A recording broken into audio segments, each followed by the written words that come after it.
하나의 기준으로 삼아 보시기에는 충분히 도움이 될 수 있습니다. 네, 안녕하세요. 현명한 보험의 배진우 팀장입니다. 오늘은 이제 보험을 조금 다른 관점에서 좀 말씀을 드려보려고 합니다. 보험 이야기를 하면 이 보험이 돈이 되나요? 가입하면 제가 뭐가 이득이 될까요? 이런 질문도 굉장히 많이들 하시고 계십니다. 사실 보험은 저희가 수익을 만드는 금융상품이라기보다는 예상하기 힘든 굉장히 어려운 그런 리스크를 대비하기 위한 그런 수단에 가깝다고 보시면 됩니다. 그렇다면 보험은 어떤 리스크들을 대비하는 걸까요? 그리고 그 리스크들을 어떤 순서로 준비하는 것이 현명한 방법일까요? 오늘은 이 두 가지를 함께 정리해 드리도록 하겠습니다. 보험을 준비할 때 가장 먼저 보셔야 할 기준은 이 상품이 정말 좋은가? 아닙니다. 가장 중요한 질문은 이 일이 지금 발생하면 나는 감당할 수 있을까? 바로 이 점입니다. 갑작스럽게 일이 생겼을 때 저축이나 현재 소득으로 버티기 어려운 상황이라면 그 부분이 바로 보험으로 대비를 고민해 봐야 될 영역인 거죠. 보험은 모든 위험을 다 막기 위한 것이 아니라 감당하기 어려운 위험을 미리 조금씩 나누어서 준비하는 역할을 해야 되는 거죠. 이 기준을 바탕으로 보험이 대비하는 리스크를 하나씩 살펴보도록 하겠습니다. 첫 번째, 질병과 재해에 대한 리스크입니다.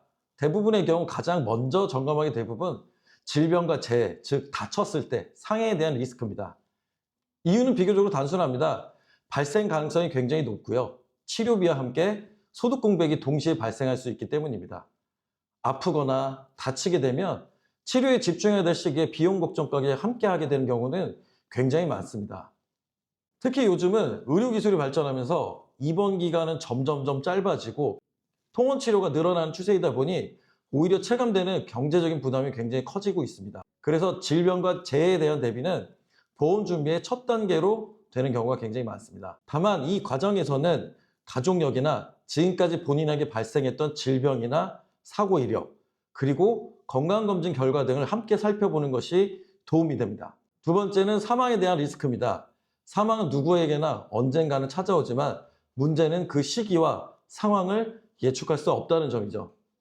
특히 가족을 부양하고 있거나 경제적인 책임이 있는 분이라면 이 리스크는 본인보다도 남은 가족과 생활, 그리고 자녀 학자금 등 여러 가지 직결된 문제가 발생됩니다. 예상치 못한 상황에서 남은 가족들의 생활비나 자녀의 교육비가 갑자기 끊기게 된다면 정말 큰 부담이 될 수가 있습니다. 상황에 대한 대비는 이런 상황에서 가족의 생활이 갑자기 흔들리지 않을 수 있도록 도와주는 하나의 안전장치 역할을 하는 겁니다.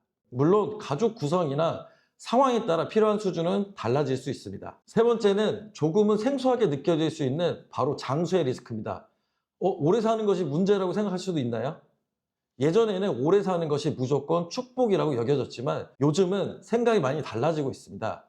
수명이 길수록 퇴직 이후의 생활도 길어지게 되고 준비를 해놨던 자금보다는 생활비로 쓰는 기간이 더 길어질 가능성도 생기게 되어 있습니다. 연금에 대해서도 의견이 나뉘는 경우가 많은데요. 질문을 조금 바꿔서 연금은 얼마나 받고 싶으세요? 라고 여쭤보면 대부분 많이 받고 싶다라고 답을 하십니다. 문제는 얼마나 오래 건강하게 살 수 있을지, 아플지 아무도 모른다는 것이죠. 장수의 리스크는 당장 책임되지는 않지만 미리 고민하고 준비하지 않으면 나중에 정말 큰 부담이 될 수 있는 영역입니다. 최소한의 계획과 고민만으로도 건강한 노후 준비의 출발점이 될 수 있습니다. 마지막으로는 간병의 리스크입니다. 저출산 고령화가 진행이 되면서 우리나라도 이제 초고령화 사회가 됐죠. 간병은 이제 특정 가정만의 문제가 아니라 누구에게나 해당될 수 있는 현실적인 문제가 되었습니다. 간병이 필요한 상황이 되면 본인의 삶뿐만 아니라 가족의 시간과 경제적인 부담도 함께 커질 수 있습니다. 특히 장기간 간병이 필요한 경우에는 생활 전반에 큰 영향을 미칠 수 있기 때문에 미리 한 번쯤은 고민해 볼 필요가 있습니다. 간병에 대한 대비는 환자 본인의 생활을 위한 준비이고요. 또한 가족의 부담을 덜어주는 의미도 함께 가질 수 있습니다. 마지막으로 정리를 해보면 보험은 종류가 아니고요. 순서입니다. 질병과 재해, 사망, 장수, 간병, 네 가지 리스크를 함께 준비하는 것이 바로 이 보험을 준비하는 순서가 됩니다. 이 순서는 모든 분들에게 똑같이 적용되지는 않지만 보험을 처음 고민하시거나 이번엔 내가 새롭게 준비를 해볼까? 아니면 가족에 무슨 일이 생겼을 때 하나의 기준으로 삼아 보시기에는 충분히 도움이 될 수 있습니다. 보험은 현재 일어나지 않은 미래의 일을 준비하는 것이죠. 다만 과하지 않고 우리 가족과 나의 상황에 맞춰 최소한의 준비만 되어 있어도 마음은 훨씬 든든해질 수 있습니다. 보험은 많이 드는 것이 아니고요. 나에게 필요한 것부터 차근차근 천천히 준비하는 것이라는 점 기억해 두시면 좋겠습니다. 현명보험의 배진우 팀장이었습니다. 감사합니다. 본 광고는 광고심의 기준을 준수하였으며 유효기간은 심의일로부터 1년입니다.